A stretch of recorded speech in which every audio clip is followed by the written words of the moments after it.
I was listening to Ben Bernanke, former Fed chair, of course, saying it's not like the Depression. This isn't going to last for 12 years. But he did say if all goes well, in a year or two, we should be in a substantially better position. Do we have to start thinking about things over that kind of time horizon? Well, I think I think that's right. We do believe that we'll get out of this and the recovery will be quite strong. But the dip in the meantime is pretty significant. I mean, to give a scale of it, we're looking at US GDP falling by 6.2% this year, 9% across the Eurozone, and globally a contraction of 1.8%. That's in GDP terms. And we're expecting earnings to fall by about a third in the US and by 45% across the Eurozone, by over 20% across Asia. These are very big numbers relative to even other recessions, the financial crisis and others. But because this is effectively a stopping of demand from which there should be a recovery, so long as there isn't too much second round effect damage in the economy during the period of lockdowns, we would expect quite a strong rebound after. So earnings picking up next year by 50% plus in the US and Europe, and alongside that, some improvement in dividends. And it's that improvement into the future that the market is not yet really reflecting, particularly on the dividend story. But we do expect to see global growth next year rising by over 6%. It won't take us back to the starting levels, but I do think that that's a prospect which will trigger, we think, quite a strong rebound in equities, but from a lower level than they are currently.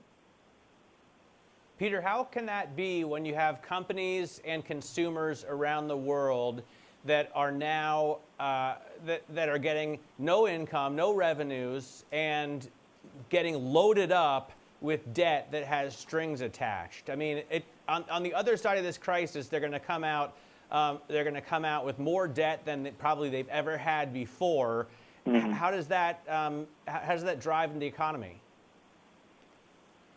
Well, I think, again, we need to be careful making a distinction between growth rate and the levels of growth. So from a very, very low base, effectively, you have large parts of main economies in mothball doing nothing at all. As you get some relaxation of mobility, demand should pick up and you should get quite a strong growth rate.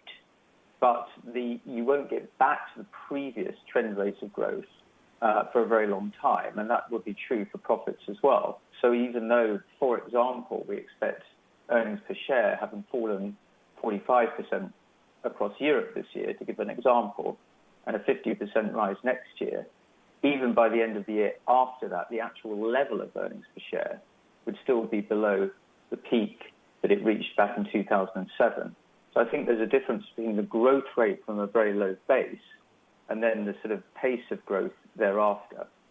But to your point on taking on debt, which is true for many companies and, of course, the governments themselves, I think this does serve as well to demonstrate the importance or the value attributed to companies with strong balance sheets that at least will be in a position to be able to generate stable cash flows and pay dividends into the future. These companies are benefiting on a relative basis. That's true in the credit market as well as the equity market. And while that's understandable in a time of great uncertainty in a recession, we still think that will be true coming out of this for the reasons that you suggest.